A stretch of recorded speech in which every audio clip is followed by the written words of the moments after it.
எல்லாம் வல்ல இறைவனை என் மனமொழிகளால் போற்றி வணங்கி இந்த பதிவை ஆரம்பிக்கிறேன். இந்த பதிவில் நான் பார்க்கக்கூடிய விஷயம் என்ன அப்படின்னா, விநாயகர் வசியம்.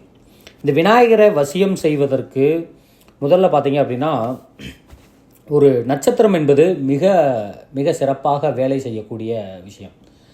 எந்த ஒரு செயலாக இருந்தாலும் சரி, சகலமும் ஒரு வசியமாகணும், சகல தேவதைகளும் வசியமாகணும் அப்படின்னா, நம்ம முதல்ல அந்த விநாயக பெருமானுடைய மந்திரத்தை ஒரு 108 முறை ஒரு 12 நாட்கள் சுத்த பூஜை செய்து அதுக்கான சக்கரத்தை எழுதி ஒரு வெள்ளைத்தட்டில் வச்சு வரைஞ்சி ஒரு ஞாயிற்றுக்கிழமை அன்னைக்கு ஒரு பூச நட்சத்திரமும் ஞாயிற்றுக்கிழமையும் சேரக்கூடிய ஒரு நாள், ரோகிணி நட்சத்திரமும் ஞாயிற்றுக்கிழமையும் சேரக்கூடிய நாள். இந்த நாளில் அந்த பூஜையை செஞ்சாங்க அப்படின்னா மிக மிக சிறப்பான பலன்களை கொடுக்கும்.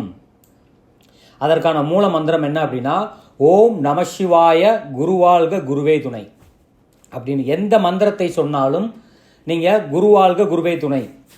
அது மட்டுமல்லாமல் 3ஆம் இடம் என்பது தான் உச்சரிப்பு. 2ங்கிறது பேச்சு, 3ங்கிறது அந்த பிரணவ சக்தி, அந்த பிரணவத்தை ஈர்க்கக்கூடிய சக்தி, ஒரு விஷயத்தை ஈர்த்து நம்ம பக்கத்தில் கொண்டு வரக்கூடியது.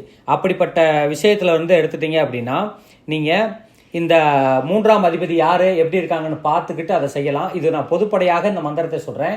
இந்த மந்திரங்கள் எப்பயுமே மாறாது, செய்யக்கூடிய பிரயோக முறை மட்டும்தான் ஒவ்வொரு மாந்திரீக முறையை பொறுத்தும் அவர்களுடைய ஜாதகப்படி சில விஷயங்களை பொறுத்து மாறுபடும்.